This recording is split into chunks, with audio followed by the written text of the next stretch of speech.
We talked earlier about the sides that can make your next cookout the best it can be, but what about making the main course perfect? Of course, everyone's favorite dessert too. So joining us now, we have Rob Roberts with Bread Smith for some really great ideas. What do you have? Well, first of all, I do have my cardinal jacket. Heidi doesn't like it because I forgot my twins hat, so that's right. I'll take it off. I wanted to be colorful for today, but I guess. Like, where's the twins jacket? No, St. Louis growing up. I root for the Twins, but it's okay. First love. I get you. I get you. All right, so well, you said, of course, the courses. So we have a lot of courses we can do. Yeah. And this is a big grilling weekend. You know, in the store you're going to find at least 2 different kinds of hamburger buns. Today we have white wheat, which we always have. We also have a potato bun too. Oh. We make that for a local customer of ours. We also have hoagies for the people with big appetite. At the far end, grab those. Those are my hot dog buns. Okay. A little bit smaller, and if you notice they're a little bit irregular. What up like that? Right. Well, they're hand rolled. Oh. So like if your grandmother, great grandmother made it, that's how they would make it. That's how they would be. Awesome. But if you're going out, you want to do it simple, you can obviously just go with a focaccia. Mm-hmm. We've got 2 different kinds here today. What's the difference, like, in a focaccia bread? Like, what is in it that you? One thing you're going to find is it's soft. It's here. You hold.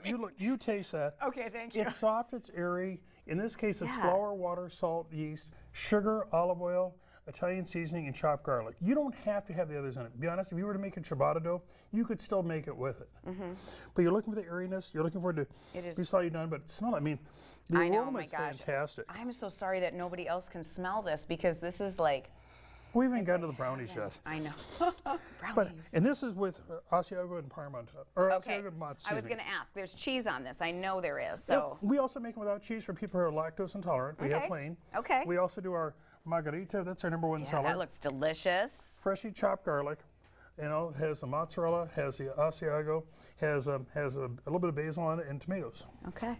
That is simple. By the way, really simple, but yummy. If you ever want to, take it, split it like this. You can make a party sandwich. Oh yeah. And then you can cut it into wedges. And we do these, some in small, a lot of them in large. So you have options. But while you're out this weekend, you're thinking, my goodness, what am I going to do for breakfast? I don't want to, while I'm glamping, I decided I'm going to bring my own food. Well, how about this? This is our coffee cake. And you can cut it easily into 8 servings, no problem at all. You can cut it into wedges if you'd rather. It takes us 5 layers to make it. Oh my gosh. Give it a smell. There's not too much cinnamon in there. Hi, cinnamon. No, She's not wearing too it. much. She loves it so much. Are you kidding? I love cinnamon. Oh my! You know what? Okay, so talk about this layer. Can you see this layer on the TV? Hopefully they can see it all. There is a layer of yummy goodness right there. Oh yeah. What we do is we do a layer of base. We bake it a little bit. Then we top it with 2 sugars, with white sugar, brown sugar, and walnuts. I got to another try layer this, of sorry. base. Then we put another layer of the cinnamon sugar. Then more walnuts on top. And so it's a really nice product. We've got, of course, at least 3 different kinds of cookies every day. So we have our peanut butter, oatmeal cranberry, and who doesn't like a good chocolate chip? Right? Chocolate. I didn't think you'd mention that, Heidi. I love chocolate. Who doesn't love chocolate? There are a few people, and I think that's weird. Now, a good brownie, in our estimation, never needs icing. Because most brownies aren't that good, and that's why people put icing on to help make up for it. Okay. I'm going to cut you a little bit, and I want you to try this. It takes 13 pounds of batter to make 28 brownies. So it is large and in charge. We use Calabo semi-sweet chocolate morsels. We use Calabo cocoa. It's delicious. It's a very, very rich one. I was going to say, this is extremely rich. Oh, yeah. Dense, like, but so chocolatey. And really, they're so big, share it with somebody. Maybe. Well, I've eaten them on my own, I'll be honest with you. I didn't always look like this. I used to be 98 pounds when I was about 3, but that was another story. Oh. I could just eat. I'm sorry. Probably not supposed Go to do ahead. that on TV. You Okay, can. let's talk about we got to talk about dough. Dough? Like money? Yeah. Let's raise some dough. Right. No. This is our pizza dough. And one of the fun things to do with pizza dough, and people are slowly catching on to is throw it on the grill. You don't have to put it in a pan. You can put it right in the grates. You can just heat up a stone ahead of time. But you shape it out, and I can make it about this big or so. I can actually make it bigger, but my stone only gets so big, so I have to stop there. Okay. If you want to cut it in half, you can really stretch it and make it super, super thin. It's delicious.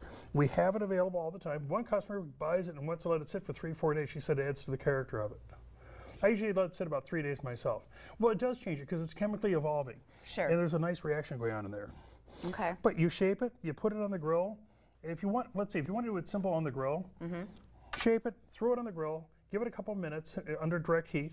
As soon as it starts getting some color, take it off, flip it, done side up, top it again, put it back on. Oh, that's interesting. Because what you're doing is you're crusting on both sides. Yeah. And if you're obviously if you're doing any vegetables, you want to cook them ahead of time. Yes. Any sausage, you want to cook them ahead of time. Right. So really just kind of melting together. Okay. If you put a steel plate on there, you can do it just like you can in your oven. Yeah. Or if you have a new pellet grill that has a pizza insert, Oh. I'm going to try that one these days. Yeah. Well, it just sounds more fun in the summer to make a pizza on the grill. Oh yeah. I mean, experiment with that. That'd be cool. Who wants to not be outside? If you have a place on the Right. lake, do it. Yeah, you got to be on the, outside as much as we can. Absolutely. So you talked about one of your breads being only 4 ingredients. Is that true of most of your products? But you talked about that, so I wanted you to. I'm going to explain this one right here. This is This our is rustic. heavy, by the way. Well, almost all of our loaves are weighed up to be 2 pounds before they go in the oven. So when they come out, they're about 27, 28 ounces. Okay. So you're getting good substance with it. This is our rustic Italian. Am I It's just- opening this? Yeah. Okay. And pull it out and smell it. I think I feel like I have cinnamon sugar all over my lips or something, stuck to my lip Just gloss. flour, water, salt, and yeast here. Now that's every Thursday. That's our Icelandic brown. We made it in conjunction with the Icelandic group of Fargo Moorhead. Flour, water, salt, yeast, butter, brown sugar, oats. Okay. And molasses. I could tell there was something sweet in here. Brown sugar. Yeah. Yummy. Okay. And when they serve it at the Icelandic Fest, which unfortunately isn't going to happen this year, they put smoked lamb on there, and they also put smoked salmon. Interesting. I like the smoked salmon idea. That sounds delish. Smoked lamb's pretty good. I'm doing Is lamb it? chops this weekend. Oh, well, that's fancy. It's That's kind of fancy stuff. well. You do everything fancy. No, I'm Scottish heritage. I grew up eating lamb. Okay. So. All right. What else do we? I mean, so buns. We've got all these different loaves of bread. But where can we find you located? Where is Well, Breadsmith located? Oh, the Breadsmith or me? Right now I'm sitting next to you. But Breadsmith is at the corner of 17th and 32nd Avenue South in the South Park Center. And then you also will bring some items into grocery. Some of the. We're at all the Hornbachers, a couple of Cashwise. Plus on Saturdays now we're also the Lakes Area Farmers Market in Detroit Lakes, which is 10 to 2. Excuse me, 10 to 1 on Saturdays. Okay. Starting next week, it'll be out there on Tuesdays also. Awesome. Rob, thank you so much. Always love having you on. All right, everybody, don't go anywhere. We are hacking our health with Profile next.